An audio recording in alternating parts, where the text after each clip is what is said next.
William ignores questions as Prince Harry faces backlash after making this comment on the Today Show. You know, she's on great form. She's always got a great sense of humour with me, and I'm just making sure that she's, you know, protected and got the right people around her. Plus, we take a look back at Kate and William's wedding as they celebrate 11 years, and the Queen rings in her 96th birthday.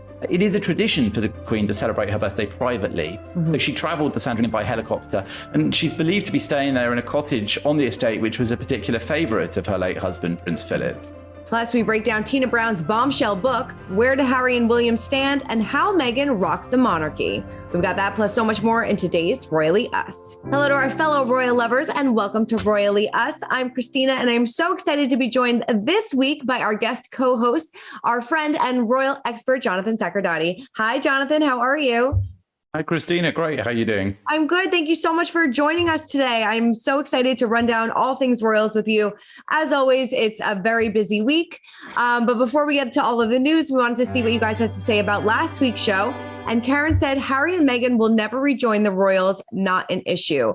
This was a report kind of going around last week that maybe Prince Charles would make room for them when he becomes king. But I don't know. Maybe after this last comment, I don't know if that's going to happen.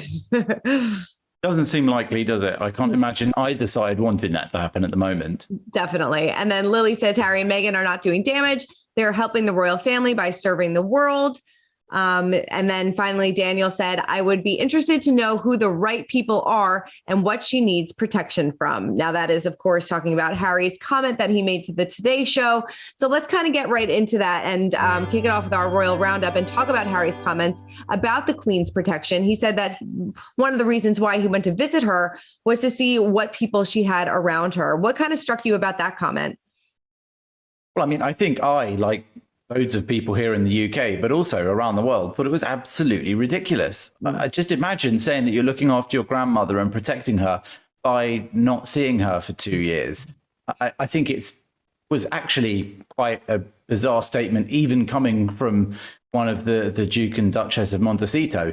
I think that in reality, everyone sees that they're doing their own thing, which is fine. That's their choice in life. They've made the decision and nobody can necessarily criticize them for wanting a bit of independence and freedom in that respect. Well, I suppose plenty of us can criticize them for it. But to then go and say that actually this flying visit on his way to his appearance in the Netherlands for the Invictus Games, of course, with his Netflix crew in tow, I think, honestly, what a strange thing to say. And just to have parked the film crew outside the door for a quick meeting with grandma so that you can come back and then do an interview on network TV saying that you're looking after her and protecting her and making sure she's got the right people around her. I think the only way perhaps some people have said he was making sure she had the right people around her was by not being one of them. Interesting. I know you made a good point, and I think a lot of people on social media were kind of chattering about that as well and said, you know, kind of where has Harry been the past couple of years when he hasn't been looking after her? Yes, they have a great relationship. We have reporting that the two of them do have a great relationship. He said it during the interview, but yes, it does kind of bear that question, being like, how has Harry been checking in over those past couple of years? We'll never know. We're not behind closed doors. We don't know how often they speak, but it is kind of an interesting point to bring up. But I mean, but I would say as well, you know, just to say, I think it's a bit of an insult to Prince Charles and the rest of the royal family who are actually around the Queen day by day, who are picking up some of the slack of the work that she's unable to do because of her age and her medical condition, and who are also presumably taking care of her in other ways as normal families do as well. I think it's really hard to say that by being that far away, he's doing the same. I just don't think it's realistic in any terms, even though we're not party to what's going on. I think we can almost certainly say from outside, it's not possible. Right. I mean, do you feel like he was taking aim at like his close family members, or is this people in the firm around her, you think?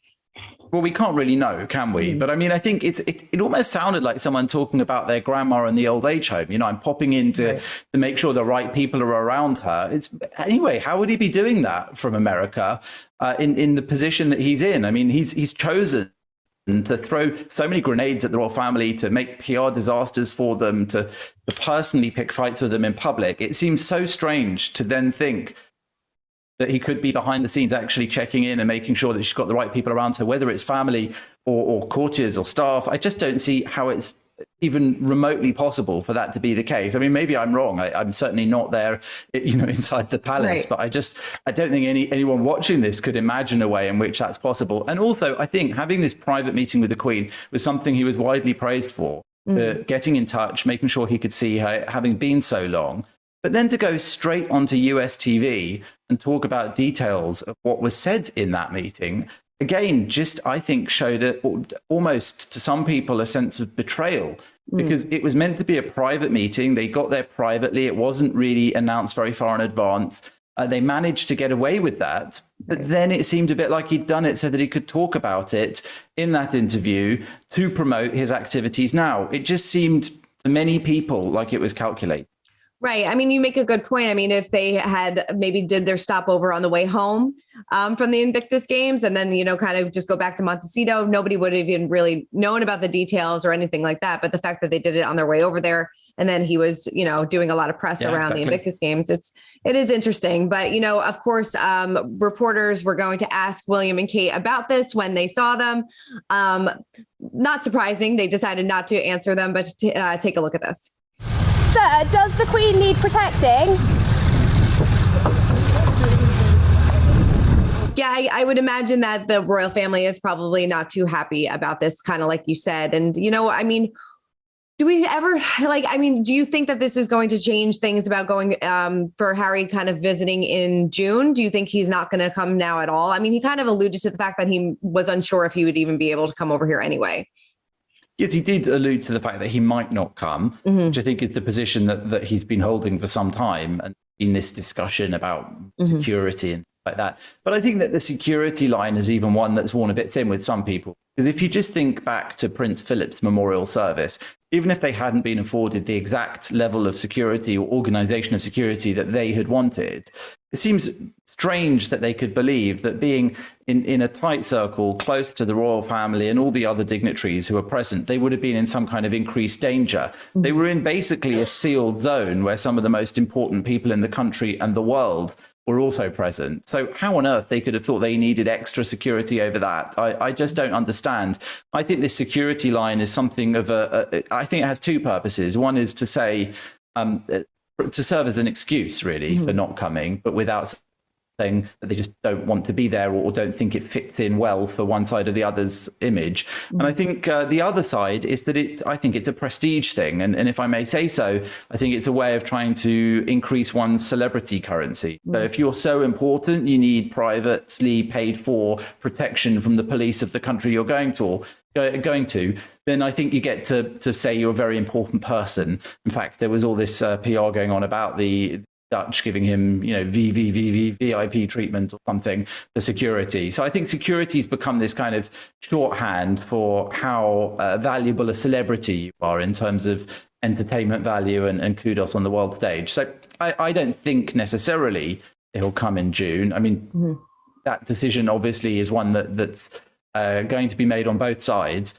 I think probably it would be quite nice if there was a way for him to be in the UK at that time in a low-key way, but that's the key to it. I'm not sure they can do anything low-key at the moment, even if they wanted to. The attention they'll get. All right. Well, we're going to talk a little bit more about Harry a little bit later on when we discuss Tina Brown's book. But let's talk about Queen Elizabeth, because she recently celebrated her 96th birthday, and she celebrated privately at Sandringham. They released a photo of her alongside two ponies. So it seems like she wanted to make this a very private, low-key celebration. And of course, Sandringham is a special place that she spent a lot of time with Prince Philip, right? Yeah, that's right. And that photo is actually quite a lovely photo. We haven't seen a lot of the Queen in public view recently. And that photo is really charming. Her there with those two fell ponies. They'll appear in the forthcoming Royal Windsor Horse Show. And as for Sandringham, it is a tradition for the Queen to celebrate her birthday privately. So she travelled to Sandringham by helicopter, and she's believed to be staying there in a cottage on the estate, which was a particular favourite of her late husband, Prince Philip. It's called Wood Farm. And the former housekeeper described it as a small and intimate place. So I think that gives a little bit of a clue about actually what she's craving at the moment, that she wants perhaps to be hidden away a bit more. She wants to be able to just relax in a private setting. She also went to Sandringham earlier in the year when she marked the anniversary of her accession to the throne, which, of course, as I think we discussed then, it's actually quite a sad time for her as well, because it's the anniversary of her father's death. So we might assume perhaps that she finds Sandringham a good place for more private moments like these. Yeah, definitely. Well, I'm sure, like you said, a very low key private celebration. And, 96 years old, she deserves a little bit of a rest. And if that's how she wants to celebrate, good for her. But the members of the royal family were out and about this week. And of course, doing a lot of work, including Duchess Kate and Prince William, because they were honoring Australians and New Zealanders killed in the war to mark Anzac Day. They attended the service of commemoration and Thanksgiving at Westminster Abbey. And this was a surprise because a lot of people didn't know that Kate was going to be present for this, correct? Yeah, and I think, again, it just shows that the royals, those who are still here working, do have these packed schedules and they do show up. I think they decide who goes where according to what's appropriate and the causes that are special to them as well. Mm-hmm. Yeah, and then they always they wear these red poppy pins in honor. And then it was also significant because, Kate loves to recycle outfits. And this was a jacket that she actually wore to one of the kids' christenings. So it was nice to see that kind of pop up again. That's right. That white Alexander McQueen coat dress was one that she previously wore to Princess Charlotte's christening. And she paired it there with that hat that matches. And it's often noted that she does tend to rewear clothes. And I think, again, that's part of her image. It's part of the image they put across for her, that she's, let's say, frugal, I suppose, if you can be frugal as a princess who dresses quite as luxuriously as they have to in the royal family. But she likes to revisit items in her wardrobe. And I think she has some really keen watchers of her fashion sense and style. So actually, they often enjoy noting when she's re-wearing things and trying to maybe tie the two occasions together, or just to remark on how she manages to do that and still carry it off so well. Definitely. If I had an Alexander McQueen jacket like that, I'd wear it every day. So definitely more than once. Right. Well, another royal tour is coming under fire. So the Grenada leg of the Earl and the Countess of Wessex's Caribbean tour has been postponed. Now, this was a day before their week-long trip began. They are currently there, but the decision was made after talks with the island's government and Governor General. So Prince Edward and Sophie will still visit other islands on the tour to mark the Queen's Platinum Jubilee. And the decision comes as the Caribbean nations debate their relationship with the British Crown. This is something that we saw on Prince William and Duchess Kate's tour as well. And they were sharply criticized for being tone deaf on their tour. So it seems like, this pattern is kind of continuing, and it maybe foreshadows a shift of what's going to happen maybe with some of the Commonwealth once Prince Charles takes the throne, correct? Yes, I think the royal family is increasingly asking itself and the nation at large, what happens when ... And we all know what we mean by that. When Her Majesty the Queen is no longer with us and is no longer in charge of the royal family, is no longer the monarch, and is no longer the head of the Commonwealth. And I think that many countries have enjoyed their relationship with the Commonwealth and with the United Kingdom and the monarch. But when the Queen is no longer the monarch and is no longer the head of the Commonwealth, I think it is going to be one of those moments when some countries think about their future and whether their Commonwealth associations should be consigned to the history books. So I think that these protests, which may not be as big as some people perceive them in the press, are still important and significant. And I think the royal family is already reacting to them, as you can see through decisions like this one to cancel some engagement and some parts of the tour.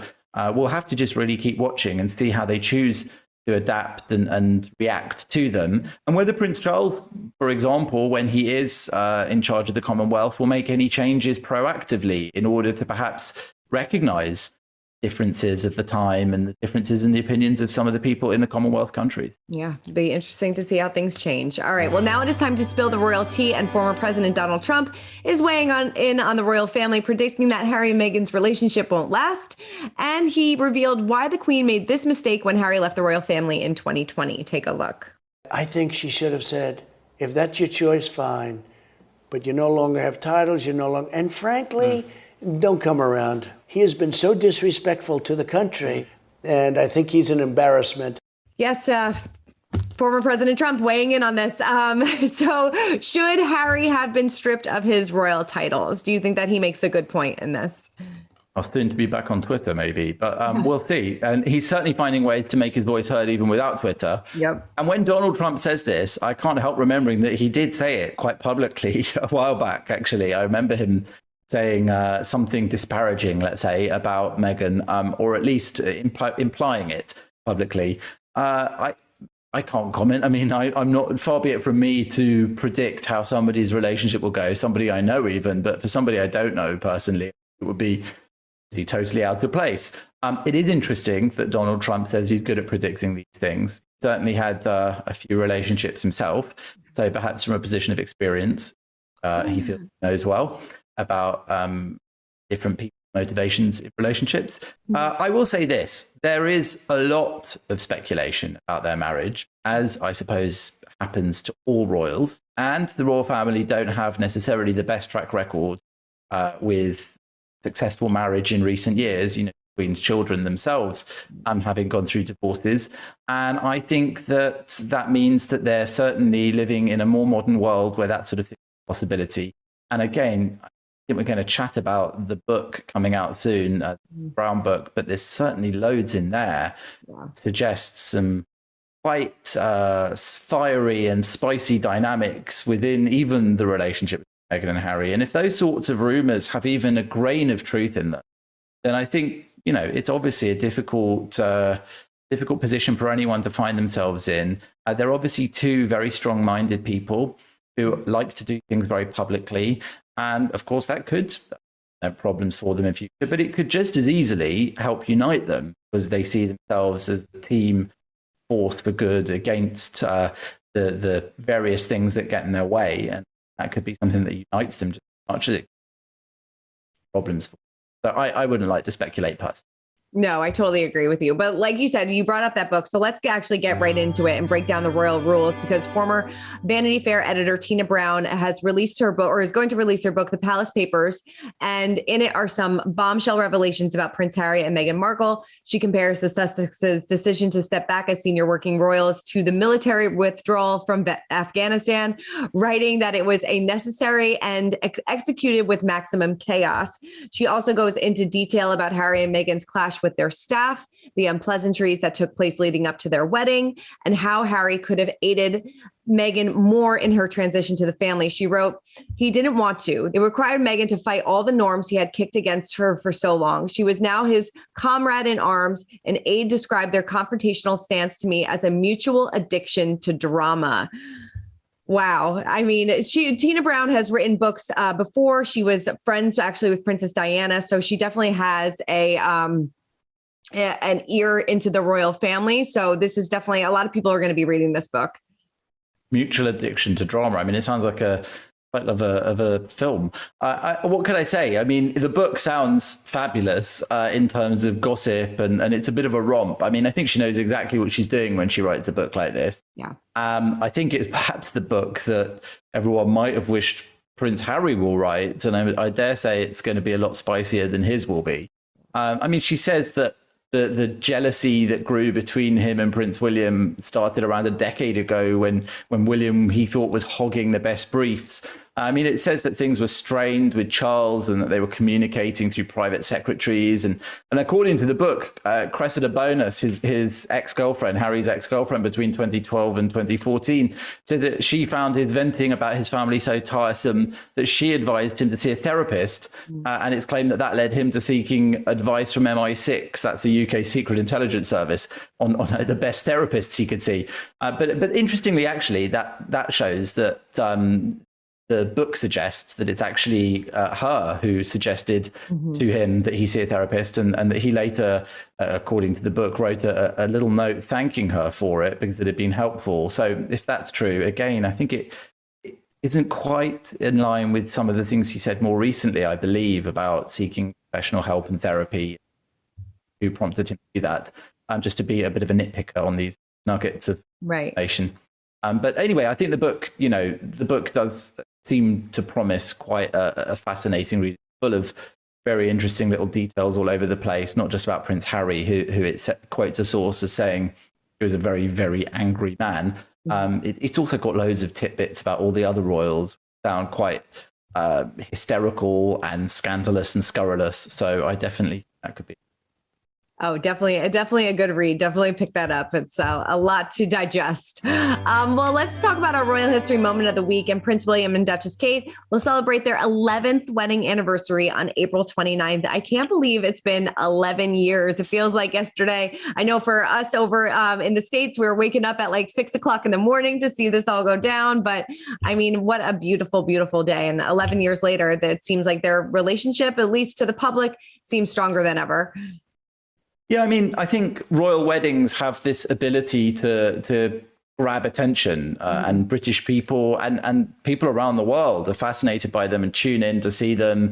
And that's partly because of the pomp and circumstance, the pageantry of it all that we just do so well here. But it's also about the people, the individuals involved. And I think that that's why when the younger royals like William and even Harry, his wedding was also massively popular. I think that going back to William, it was just this, it is a fairy tale event. You read your kids stories about princes and princesses and living happily ever after. And that's the story that's being told in these sorts of moments, beautifully filmed and all those beautiful moments, the first reveal of the dress. You don't even have to be that interested in wedding dresses or couture to really just have your eyes peeled waiting for it and to see the details and the commentary telling you what all the were and the handmade lace and all of those sorts of things.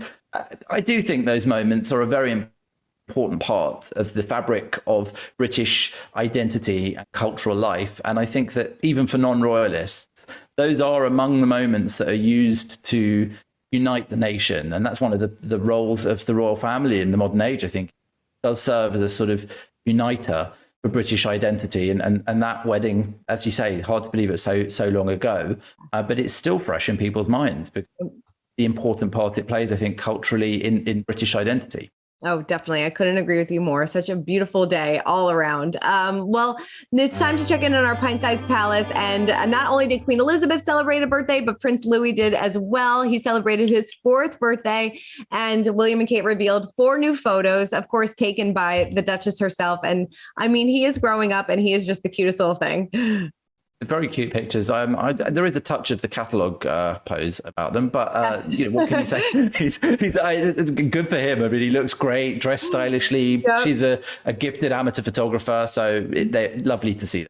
Definitely. It does. It looks like straight out of like a J. Crew catalog. Yeah, no, she is definitely turning into quite the photographer, though. I love seeing, these personal moments where they kind of let us into their lives a little bit. And it's absolutely adorable. So happy birthday to Prince Louis, 4 years old. Really, happy birthday. All right. Well, Jonathan, thank you so much for running down all things royals with me. It's always such a pleasure having you on the show. So thank you so much.